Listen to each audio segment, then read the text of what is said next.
Welcome to my YouTube channel मैथोरी। आज हम लोग पढ़ेंगे मैट्रिक्स चैप्टर का एक्सरसाइज 3.1।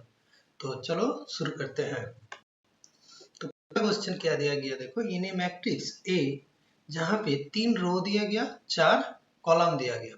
ठीक, तो फर्स्ट आपको क्वेश्चन पूछा है the order of the matrix. इस मैट्रिक्स का ऑर्डर क्या होगा? तो इसका आंसर क्या होगा? The order of a matrix, the order of the matrix 3 row 4 column, तो 3 into 4 होगा व 3/4। क्लियर है? ऑर्डर ऑफ मैट्रिक्स ये हम लोग इसके पहले पढ़े थे। Second, the number of elements, ये आपका फर्स्ट का आंसर। सेकेंड आंसर क्या होगा? द नंबर ऑफ एलिमेंट्स कितना होगा? अच्छा देखो, 3 रो और 4 column, total number of element 3 into 4। 3 into 4 कितना होता है? 12 होगा। ठीक, अच्छा इसका थर्ड का आंसर, थर्ड में क्या बोले? Right the element A13। A suffix में 13 होगा। A13 का मतलब क्या है? फर्स्ट रो का थर्ड कॉलम। फर्स्ट रो कौन है? ए फर्स्ट रो है। इसका थर्ड कॉलम का कौन है? यहाँ पे 19। Clear? A13। Next A21, second row first column. Second row first column कौन? ए होगा। ए पोजीशन क्या होगा? A21। A21 कौन है? 35। ठीक हो गया। Next A33। A33 कौन होगा? Third row third column. Third row third column, वो कौन आएगा? -5। ठीक, next A23 second row third column. Second row third column कौन आएगा? 5/2। क्लियर है? एलिमेंट का पोजीशन होता है A13, A21, A33, A23। कोई प्रॉब्लम? तो ये एकदम इजी सा क्वेश्चन था। चलो नेक्स्ट क्वेश्चन पे चलते हैं। देखो सेकंड क्वेश्चन क्या दिया गया, if a matrix has 24 elements what are the possible orders it can have। Next question पूछा है what if it has 13 elements. मतलब आपको पूछा है एक मैट्रिक्स में 24 एलिमेंट्स है, तो उसका पॉसिबल ऑर्डर्स क्या क्या होगा, ये आपको बताना है। तो इसको बनाते हैं। देखो तो 24 एलिमेंट्स है, उसका कितना कितना पॉसिबल ऑर्डर होगा? देखो 1 into 24 ये हो सकता है, बट 24 into 1 हो सकता है। जैसे 24 का जो फैक्टराइज होता है, जैसे 2 भाग में भाग करोगे, 2 into 12 हो सकता है, 12 into 2 हो सकता है। ऐसे कितना पॉसिबल होगा ये लिखना है। तो एकदम सॉल्यूशन लिखते हैं। Hence the possible orders are, क्या क्या होगा? 1 into 24 होगा। ठीक, तो इसका उल्टा भी हो सकता है, 24 into 1। एक पॉसिबल हो सकता है, 2 into 12 हो सकता है, और क्या हो सकता है? 12 into 2 हो सकता है। 3 into 8 हो सकता है, और क्या होगा? 8 into 3 होगा। नेक्स्ट 4 into 6 हो सकता है, और 6 into 4 भी हो सकता है। इसके बाद क्या हो सकता है? 4 तक ले लिया, 5 से तो 24 नहीं जाएगा, इसके बाद 6 ही आएगा, तो 6 into 24, 6 into 4 तो हम लोग ऑलरेडी ले लिया हूँ। तो यही होगा वो पॉसिबल ऑर्डर। ठीक है, समझ में पाए? जिसमें 24 एलिमेंट्स है एक मैट्रिक्स, तो उसका ऑर्डर कैसे कैसे हो सकता है। सिमिलर क्वेश्चन सेकंड पार्ट, इसका जो सेकंड पार्ट है, सेकंड पार्ट में आपको क्या दिया गया ना, इफ इट हैज 13 एलिमेंट्स तब उसका पॉसिबल ऑर्डर क्या होगा। यहाँ पे भी लिखो hence the possible order are, जब 13 एलिमेंट्स होगा तब पॉसिबल ऑर्डर क्या क्या होगा? 1 into 13, 13 into 1, ये दोनों छोड़ के और कुछ भी नहीं होगा, क्योंकि 13 कोई भी आपका फैक्टराइज नहीं होगा कोई भी नंबर से, और 13 और 1 छोड़ के, क्योंकि ये प्राइम नंबर होता है। समझ पाए हो? नेक्स्ट देखो question number 3, same to same question, ये आप लोग घर में एक बार करना। क्या दिया गया है वो आपको समझ देता हूँ, आप लोग लिखने के टाइम ऐसे ही लिखना। If A matrix has 18 elements, what the possible order it can have. 18 है तो क्या क्या हो सकता है, 1 into 18, 18 into 1, next 2 into 9, 9 into 2, और क्या हो सकता है 3 इंटू 6, 6 इंटू 3, 4 से तो नहीं जाएगा, 5 से नहीं जाएगा, और एक बार 6 आ जाएगा, तो यही होगा उसका पॉसिबल आ रहा है। उसके नेक्स्ट क्वेश्चन दिया गया, what if it has 5 elements, 5 elements रहेगा तब क्या होगा 1 इंटू 5, क्योंकि ये प्राइम नंबर है, 5 इंटू 1, ये दोनों छोड़ के और कुछ नहीं होगा। इसके पहले जैसे लिखे थे यहाँ पे भी ऐसे ही लिखना, ठीक। चलो नेक्स्ट क्या बोला है देखो, कंस्ट्रक्ट ए 2x2 मैट्रिक्स, एक 2x2 मैट्रिक्स बनाना है आपको, ठीक, जहां पे A इक्वल टू ए आई जे का मतलब आप लोग को समझाए थे उस क्लास में, मतलब उसके अंदर जो एलिमेंट होता है, जैसे एक 2x2 मैट्रिक्स होगा तो सॉल्यूशन में लिखता हूँ, देखो ये जो मैट्रिक्स होगा ए आई जे 2x2 मैट्रिक्स है, तो इसमें टोटल नंबर ऑफ एलिमेंट कितना होगा 4, जहाँ पे 2 रो 2 कॉलम रहेगा, तो पहला एलिमेंट क्या होगा A11, नेक्स्ट A12, नेक्स्ट होगा A21, नेक्स्ट होगा A22, ठीक। अभी इस मैट्रिक्स देखने में कैसे होगा, ए आई जे के बारे में यहाँ पे लिखा है, ए आई जे कैसे देखने में, आई प्लस जे का होल स्क्वायर बाई 2, जैसे मैं A11 निकालू तो आई का वैल्यू क्या है 1, जे का वैल्यू भी 1, तो 1 प्लस 1, 1 प्लस 1 इसका होल स्क्वायर बाई 2, तो 1 प्लस 1 का होल स्क्वायर कितना होता है 2 का स्क्वायर 4, 4 बाई 2 कितना आएगा 2। सिमिलर देखो A12 जब करोगे A12 तब क्या होगा 1 प्लस 2 का होल स्क्वायर, मतलब 3 का स्क्वायर कितना आएगा 9 बाई 2, ये होगा कितना 9 बाई 2, ठीक। नेक्स्ट होगा देखो A21 सेम आएगा 2 प्लस 1 का होल स्क्वायर मतलब 3 का स्क्वायर, मतलब 9 और नीचे 2, ये क्या आएगा 9 बाई 2। नेक्स्ट A22 आएगा, A22 का वैल्यू कितना होगा 2 प्लस 2 मतलब 4 का स्क्वायर कितना होता है 16 बाई 2, कितना आएगा 8, ये होगा आपका 8। क्लियर है, कोई प्रॉब्लम, ऐसे इसको बनाना होता है। ए आई जे के बारे में ये आपको डिटेल्स में दिया गया, कहीं पे कुछ अलग हो सकता है, इसके बारे में हम लोग इंट्रोडक्शन वीडियो में बात किए थे, ठीक। Next second question same to same question है, लेकिन ए आई जे के बारे में थोड़ा सा चेंज करके दिया गया, तो यहाँ पे भी जो ए मैट्रिक्स होगा वो कैसे होगा, वही बोले A11, A12, A21, A22। अभी वो देखने में कैसे होगा, ए आई J equal to I by जे, अच्छा आई कौन है A11 में आई 1 है, जे 1 है, 1 बाई 1 कितना आएगा 1, अच्छा A12 1 आई कौन है 1, जे कौन है 2, तो 1 2 मतलब 1 बाई 2। सिमिलर A21 में 2 बाई 1, 2 बाई 1 को 2 लिख सकते हो, और A2 में 2 में 2 बाई 2 कितना आएगा 1, क्योंकि 2 बाई 2 1 होता है, ठीक है, कोई प्रॉब्लम, ये होगा नेक्स्ट मैट्रिक्स। नेक्स्ट 4 का 3, ये आप लोग घर में एक बार ट्राई करना, ठीक है, पोजीशन सेम टू सेम होगा, आई और जे का वैल्यू बैठाना, जैसे A11 का वैल्यू बैठाओगे तो 1 प्लस 2 इंटू 1 मतलब 3 का स्क्वायर बाई 2 मतलब 9 बाई 2 पहला एलिमेंट, सेकेंड एलिमेंट A12 कितना होगा, ए आई का वैल्यू 1, जे का वैल्यू 2 आएगा, ऐसे करके आप लोग कैलकुलेशन बाद में घर में बनाना, ठीक है, कोई प्रॉब्लम। नेक्स्ट 5 का पहला क्वेश्चन क्या दिया गया, कंस्ट्रक्ट ए 3x4 मैट्रिक्स। अभी जो मैट्रिक्स होगा, यहाँ पे जो मैट्रिक्स होगा वो 3x4, 3x4 में टोटल नंबर ऑफ एलिमेंट कितना होता है 12, अच्छा जहाँ पे 3 रो रहेगा 4 कॉलम रहेगा, तो 3 रो 4 कॉलम, तो A11, A12, A13, A14, देखो 4 कॉलम हो रहा है ना।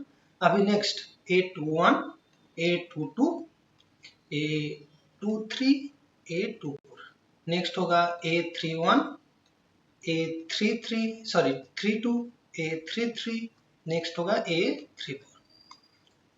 अभी वैल्यू बैठाना है, जैसे इसके पहले वैल्यू बैठाए थे ऐसे ही आप लोग को कैलकुलेशन करना है और उसका कॉरस्पॉन्डिंग वैल्यू बैठाना है।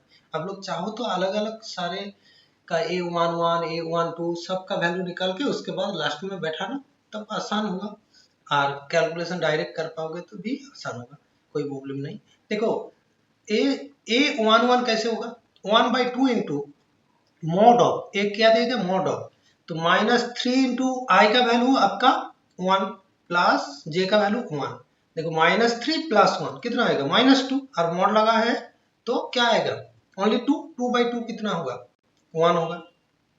ठीक, A12 क्या होगा, A12 सिमिलर, तो 1/2 इंटू -3 इंटू 1 + 2, ओके कितना आएगा -3 + 2 -1 और उसका मॉड लगा है तो 1, 1/2 क्या आएगा आपका 1/2। नेक्स्ट आएगा 1/2। नेक्स्ट देखो A13 जब होगा तब यहाँ पे 3 आ जाएगा, -3 + 3 क्या आ जाएगा 0, 0/2 मतलब 0 ही आएगा। ठीक है, A14 जब बैठाओगे 3 इंटू 1 + 4 मतलब 1 -3 + 4 कितना आएगा 1, 1/2 ये कितना आएगा 1/2। ठीक है, नेक्स्ट A21 में कितना आएगा -3 इंटू 2 कितना होता है -6 + 1, -6 + 1 -5 मॉड लगा है ओनली 5 तो ये होगा आपका 5/2। ओके, A22 में कितना आएगा -3 इंटू 2 -6 + 2 तो कितना आएगा -4, -4/2 -4 में मॉड लगा है ओनली 2 -4 आएगा 4/2 मतलब 2 होगा। ये आप लोग कैलकुलेशन करना, मैं यहाँ पे डायरेक्ट लिख दे रहा हूँ, इसके बाद कैलकुलेशन आप लोग एक एक करके एक कैलकुलेशन करना। 3/2 होगा, इसका वैल्यू 1 होगा, इसका वैल्यू 4 होगा, इसका वैल्यू 7/2 होगा, इसका वैल्यू 3 होगा और इसका वैल्यू होगा 5/2। ठीक है, यही होगा आपका पूरा मैट्रिक्स। ये आप लोग घर में वैल्यू बैठा के चेक करना, रात में करना क्या डायरेक्ट यहाँ पे भी आप लोग कर सकते हो, लास्ट में आंसर लिख सकते हो। ठीक है, कोई प्रॉब्लम, ऐसे बनाना जस्ट कैलकुलेशन के ऊपर डिपेंड है और कुछ नहीं है। आपको पहले एक कांस्टेंट ए मैट्रिक्स 3/4 वो देखने में कैसे होगा ये आपको पता चल जाना चाहिए। जहाँ पे 3 रो होगा 4 कॉलम रहेगा, एक कॉलम होता है 1 2 3 4, तो जे का वैल्यू 4 तक जाएगा और आई का वैल्यू आपका 3 तक जाएगा। ठीक, कोई प्रॉब्लम। नेक्स्ट क्वेश्चन देखो, सिमिलर टाइप क्वेश्चन है, ये भी आप लोग घर में बनाना क्योंकि वही वाले मैट्रिक्स होगा 3/4, वहां पे वैल्यू बैठा के घर में कैलकुलेशन करना और कुछ नहीं है। नेक्स्ट 6 का पहला क्वेश्चन क्या दिया गया, find the value of XYZ from the following equation. अच्छा, आप लोग दो मैट्रिक्स इक्वल होता है तब दोनों का कॉरस्पॉन्डिंग एलिमेंट को हम लोग इक्वल कर सकते हैं, वो पढ़े थे इक्वल मैट्रिक्स, तो वही कॉन्सेप्ट से यहाँ पे हम लोग को कैलकुलेशन करना है। तो यहाँ पे क्या दिया गया ना 4 3 x 5 ठीक इक्वल टू y z 1 5। अभी आपको क्या वैल्यू किसका वैल्यू निकालना है x y z का वैल्यू। अच्छा, इक्वल मैट्रिक्स आप लोग पढ़े थे, ये दोनों क्या है इक्वल मैट्रिक्स, तो यहाँ से हम लोग कंपेयर कर पाएंगे। तो कंपेयर करने से हमको मिलेगा कितना, सो हम लोग डायरेक्ट लिख सकते हैं। देखो ये 4 किसके साथ इक्वल होगा y के साथ, तो 4 इक्वल टू कितना होगा y। अच्छा, ये 3 किसके साथ z के साथ, 3 इक्वल टू कितना आएगा z। ये x किसके साथ इक्वल होगा 1 के साथ, तो x इक्वल टू 1, यही तो वैल्यू है x y z का। और 5 इक्वल टू 5 भी लिखा है। ठीक है, तो इसके बाद आप लोग लिख देना hence the value of x y z respectively कितना, x का वैल्यू 1, y का वैल्यू 4, z का वैल्यू 3। ठीक है, कोई प्रॉब्लम, एकदम इजी सा क्वेश्चन था। नेक्स्ट 6 का 2 सेम टू सेम क्वेश्चन है, तो यहाँ पे भी जैसे है उसको ऐसे ही लिखो, x plus y 2 5 plus z x y equal to 6 2 5 8। अभी कंपेयर करो, कंपेयर करने से आपको वैल्यू मिलेगा x प्लस वाई का वैल्यू कितना मिलेगा 6, इसको इक्वेशन 1 लो। अच्छा 5 प्लस जेड का वैल्यू कितना मिलेगा 5। तो यहाँ से डायरेक्ट हम लोग को मिल जाएगा जेड इक्वल टू 0, क्योंकि 5 माइनस 5 0 होता है। ये आपका इक्वेशन 2। और एक्स वाई का वैल्यू कितना मिलेगा 8। ये आपका इक्वेशन 3। देखो x प्लस वाई का वैल्यू 6 है और एक्स वाई का वैल्यू 8 है। तो हम लोग एक काम करें, ऐसे वाला जब भी इक्वेशन होता है, आप लोग लीनियर इक्वेशन में पढ़े हो, कैसे ये वाला फॉर्मूला पढ़े हो ना, x माइनस वाई का whole square equal to x plus y का होल स्क्वायर माइनस 4xy। ये फॉर्मूला पढ़े हो ना। तो यहाँ पे हम लोग बैठाएंगे इसका वैल्यू। तो यहाँ से वैल्यू मिलेगा x माइनस वाई का whole square. x plus y का वैल्यू कितना था 6 का square minus 4 into x y का वैल्यू कितना था 8। ठीक, तो यहाँ से मिलेगा x माइनस वाई का होल स्क्वायर इक्वल टू 36 माइनस 32 4 आएगा। स्क्वायर हटाओगे तो स्क्वायर रूट करोगे तो मिलेगा प्लस माइनस। तो प्लस माइनस कितने मिलेगा 2। तो एक बार प्लस 2 लेकर करना है, एक बार माइनस 2 लेकर करना है। ठीक है, इसको हम लोग एक बार लिख देते हैं x minus y equal to 2। ये आपका इक्वेशन 4 है। और एक x minus y equal to minus 2, ये आपका इक्वेशन 5 है। इसके बाद इसके पहले 1 2 3 हो गया था। अभी देखो x प्लस वाई का वैल्यू 6 है, x माइनस वाई का वैल्यू 2 है, एक बार माइनस 2 है। पहले फॉर्म इक्वेशन कौन सा इक्वेशन लेंगे 1 एंड 4, ये दोनों को लेते हैं। तो क्या दिया गया था x प्लस वाई का वैल्यू 6 है और यहाँ पे x माइनस वाई का वैल्यू 2 है। तो ये दोनों को कैलकुलेशन करोगे तो ये दोनों को प्लस कर दो। तो प्लस करने से y काट जाएगा, ये दोनों काट जाएगा। तो यहाँ पे आएगा 8। यहाँ से x का वैल्यू कितना मिलेगा 4। x का वैल्यू 4 मिल जाएगा। तो देखो x प्लस वाई का वैल्यू 6, x का वैल्यू 4। तो व्हेन x इक्वल टू 4 और y इक्वल टू कितना मिलेगा 2, क्योंकि 4 प्लस 2 होता है 6 और 4 माइनस 2 होता है 2। अच्छा, similar way form equation 1 and equation 5 लेते हैं, उसको कैलकुलेशन करते हैं। x प्लस वाई का वैल्यू कितना दिया गया 6 और यहाँ पे x माइनस वाई का वैल्यू कितना दिया गया माइनस 2। सिमिलर वे थे, कैलकुलेशन करो तो plus y minus y cut जाएगा, 2x इक्वल टू 4। तो x का वैल्यू कितना मिलेगा 2। x का वैल्यू जब 2 मिलेगा तब y का वैल्यू यहाँ पे when x equal to 2 y equal to कितना मिलेगा, देखो x प्लस वाई का वैल्यू 6 है तो x का वैल्यू 2 होगा तो y का वैल्यू 4 होगा। तो यहाँ पे आपका आंसर 2 होगा। क्या होगा, hence the value of x and y, एक होगा x equal to 4 y equal to 2 और एक होगा x equal to 2 y equal to 4। Last में आंसर देख लेना। ठीक है, कोई प्रॉब्लम। चलो नेक्स्ट क्वेश्चन 6 का 3। यहाँ पे क्या दिया गया, देखो दो मैट्रिक्स कोई इक्वल दिया गया। क्या क्या ना x plus y plus z और नीचे दिया गया x प्लस जेड, उसके नीचे दिया गया y plus z. Okay, equal to 9 5 7। जब ये दोनों को कंपेयर करोगे x plus y plus z equal to कितना दिया गया 9, ये आपका इक्वेशन 1। x प्लस जेड इसका वैल्यू 5, ये आपका इक्वेशन 2। y प्लस जेड इसका वैल्यू 7, ये आपका इक्वेशन 3। आप लोग एक काम करो, इक्वेशन 1 से इक्वेशन 2 को माइनस कर दो। इक्वेशन 1 से इक्वेशन 2 माइनस करोगे तो x और z कट जाएगा, y का डायरेक्ट वैल्यू मिल जाएगा। क्या करोगे, इक्वेशन 1 माइनस इक्वेशन 2।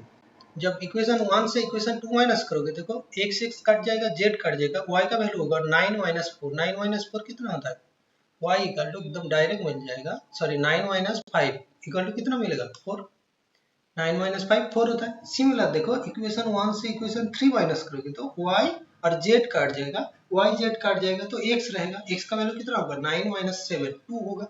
तो इक्वेशन 1 माइनस इक्वेशन 3 करोगे तो किसका वैल्यू मिल जाएगा, x का वैल्यू मिल जाएगा। x का वैल्यू कितना मिलेगा 2।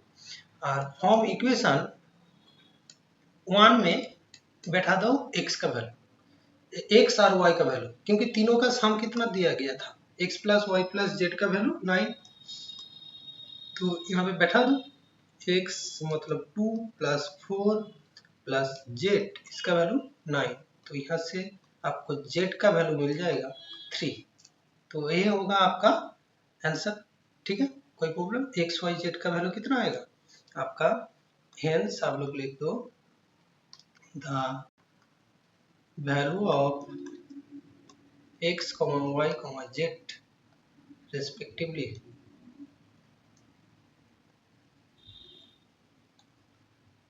क्या होगा? x इक्वल टू मिलेगा 2, y इक्वल टू मिलेगा 4, z इक्वल टू मिलेगा 3। ठीक है, कोई प्रॉब्लम? ऐसे ही सॉल्व करना होता है इक्वल मैट्रिक्स को। Next question number 7। Question number 7 को कैसे सॉल्व करते हैं देखो।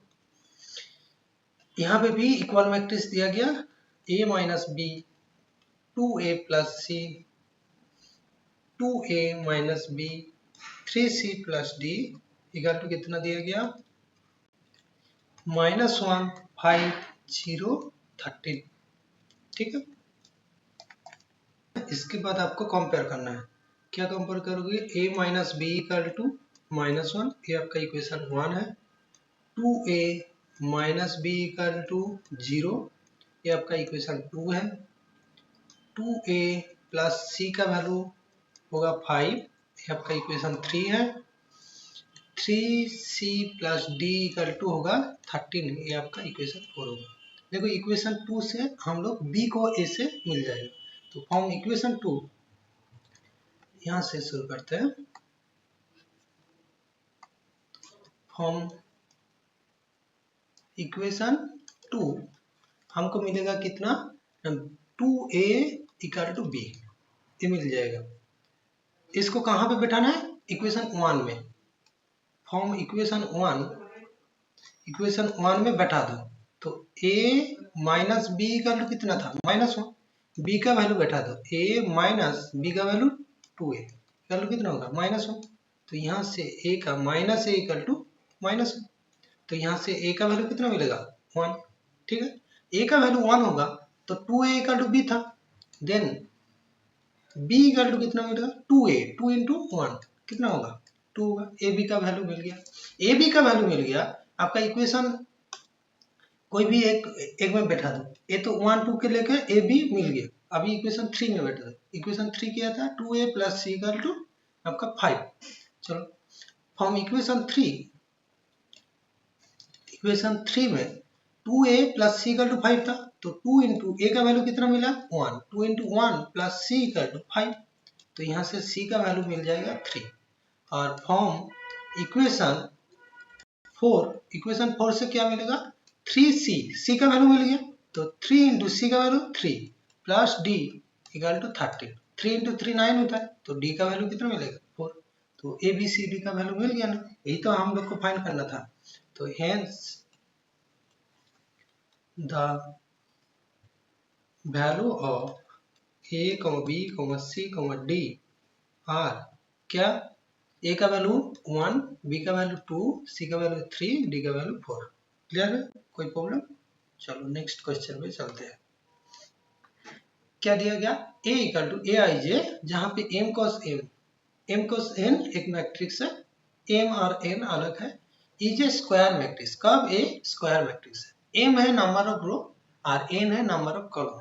अभी स्क्वायर मैट्रिक्स में क्या होता है? नंबर ऑफ रो और नंबर ऑफ कॉलम दोनों सेम होता है।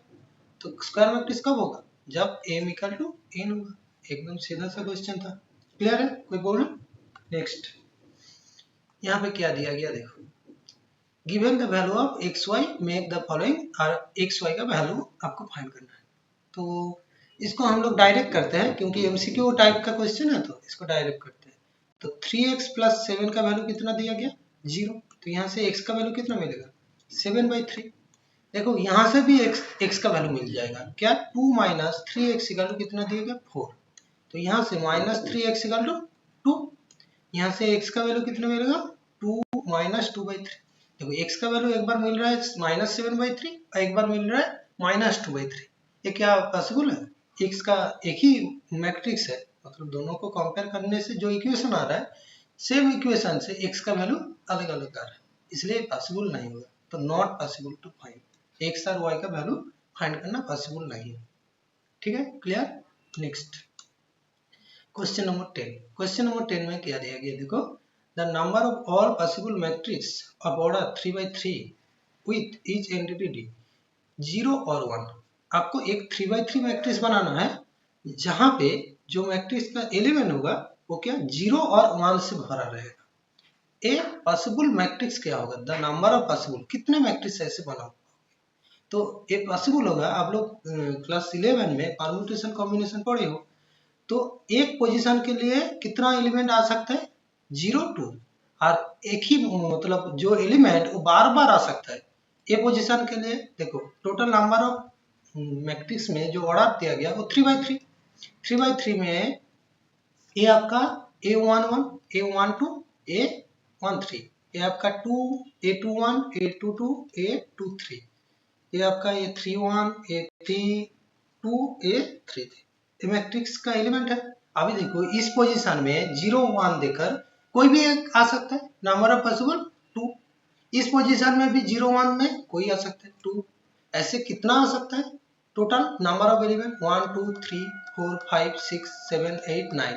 तो टोटल नंबर ऑफ एलिमेंट जो आ सकता है एंटिटी टू दी पावर 9 होता है, क्योंकि बार बार रिटर्न होने पर टू दी पावर उसका ऑर्डर हो जाएगा। आप लोग याद रखोगे जितना एलिमेंट रहेगा वो एलिमेंट अंदर में रहेगा, 0 1 1 2, और पावर में कितना आएगा उसका ऑर्डर 3 × 3 9 होगा।